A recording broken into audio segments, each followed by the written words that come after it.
आज आसतु जानिबा आम चैनल माध्यम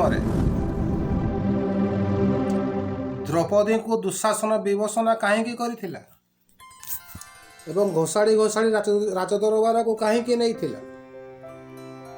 से विषय एक सुंदर कहानी आज आसतु जानी आम चैनल माध्यम आज्ञा द्रौपदी पूर्वजन्म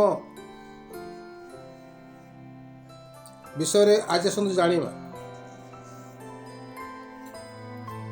श्री विष्णु बा हरि एकदा सरस्वती को प्रेम कटाक्ष करिवारु एक कन्या संतान जात हैला। आज्ञा तार नाम हैला केतुका।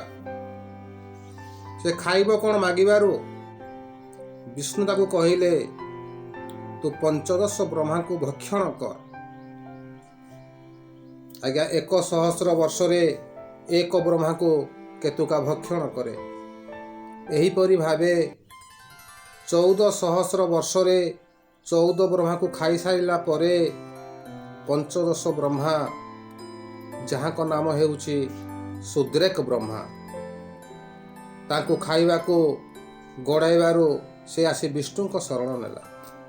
विष्णु केतुका को कहिले तू यह को छाड़ी दे, तू यह को खाइबु द्वापर जुगरे द्रौपदी होई। से जुगरे ए दुशासन होई जन्म हेबो। ए जन्म रे तू ब्रह्मा मान को जो जातना देइछु से जुगरे से दुशासन होई तोते विवशना करिबा को चेष्टा करिवो ओ तो बेणी धरी घोषाड़ी घोषाड़ी राजदरबार को नेबो। ताहार प्रतिशोध स्वरूप से जुगरे थिबा तोर 5 स्वामी मध्यरु द्वितीय स्वामी भीमसेन यार भुज उपाड़ी ओ बक्षरु रक्त बाहर करी तोते आनी देबो। ओ से रक्त को तू पान करिवु ओ से रक्त रे तोर बेणी प्रक्षालन करी तोर प्रतिशोध पूर्ण करिवु। आज्ञा यह हेउछि महाभारत रे एक सुंदर कहानी।